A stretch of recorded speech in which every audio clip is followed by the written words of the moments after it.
Truth of it, you could bust my lip and I write your name in a heart with a hemorrhage.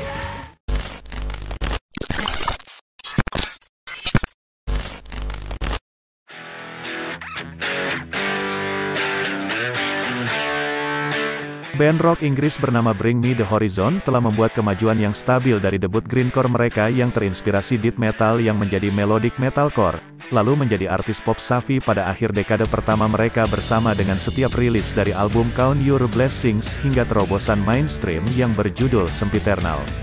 Mereka menyuntikkan lebih banyak melodi hingga menangkap keseimbangan alt metal dengan upaya pemuncak tangga lagu internasional 2015 berjudul Touch the Spirit.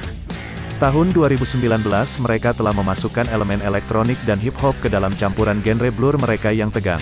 Lalu pada tahun 2020 band ini mengeluarkan Post-Human Survival Horror, yaitu angsuran pertama dari 4 bagian EP ambisius yang mereka lanjutkan pada tahun 2021 dengan For You.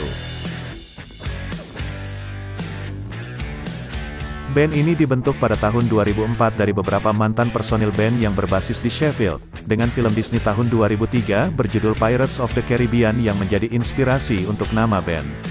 Penyanyi bernama Oliver Sykes, gitaris Lee Malia dan Curtis Wood, basis Matt Kahn, dan drummer Matt Nichols awalnya mendirikan label mereka sendiri yang bernama 30 Days of Night untuk merilis EP pertama mereka yaitu This Is What the Edge of Your Seat Was Made For.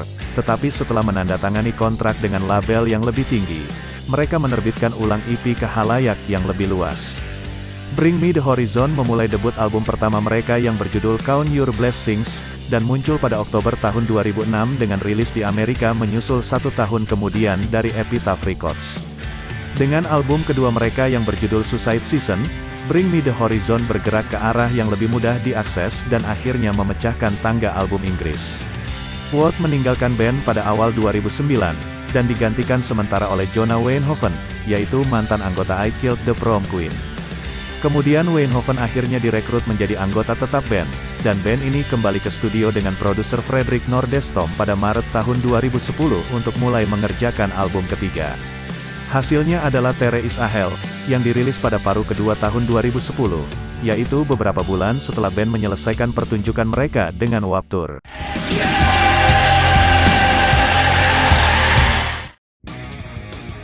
Album keempat berjudul Sempiternal, yang dirilis Epitaph pada tahun 2013, dan memuncak di nomor 3 di tangga album Inggris. Bring Me The Horizon menandai keberangkatan yang mencolok dari suara yang telah mereka asah sejak debut mereka.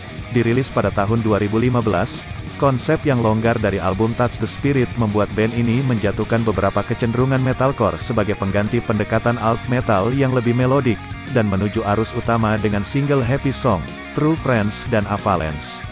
Itu menjadi upaya dengan kinerja tertinggi mereka hingga saat ini, dan set ini menduduki puncak tangga lagu di seluruh dunia dan memuncak di 3 teratas di negara asal mereka yaitu Inggris, dan di Amerika mereka mengendarai kesuksesan album tersebut. Lalu band ini menggelar konser amal yang menguntungkan yaitu Teenage Cancer Trust, yang didukung oleh Parallax Orchestra dan Simon Dobson. Lalu band ini menetapkan hit mereka ke dukungan orkestra di Live at the Royal Albert Hall tahun 2016. Pada musim panas 2018, Bring Me The Horizon melanjutkan jalan yang semakin eksperimental dengan lagu kebangsaan yang sangat poppy. Kedua lagu mendarat di album full ke-6 mereka yang berjudul Amo yang dirilis pada awal 2019. Amo memasukkan elemen dansa elektronik dan produksi jebakan, dan menampilkan penampilan tamu oleh Danny Field, Grimme, dan Rahzel. Saat band melakukan tur keliling dunia, mereka bergabung dengan artis yang bertumpuk untuk soundtrack video game Death Stranding, dan mereka menyumbangkan lagu berjudul Ludens. Di penghujung tahun 2019, selain Amo mendapatkan nominasi Grammy untuk album rock terbaik, band ini juga mengeluarkan proyek kejutan bertajuk Music to Listen To, yaitu eksperimental yang mencoba-coba untuk atmosfer elektronik dan trip hop, dan membayangkan kembali track dari album Amo dalam prosesnya. Pada awal 2020, band ini dikarantina di studio rumah mereka selama pandemi COVID-19 untuk merekam upaya mereka berikutnya yang sangat dipengaruhi oleh peristiwa global.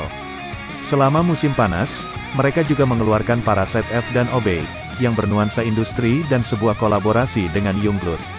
Track ini mendarat di Posthuman Survival Horror, yaitu angsuran pertama dari seri EP multi-bagian yang diusulkan.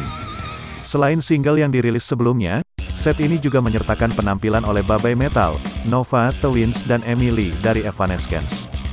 Bagian kedua berjudul The For You yang lebih melodis dan anthemic, tiba pada tahun berikutnya. You know that I die for you, I'd cry for you, know that I die for you.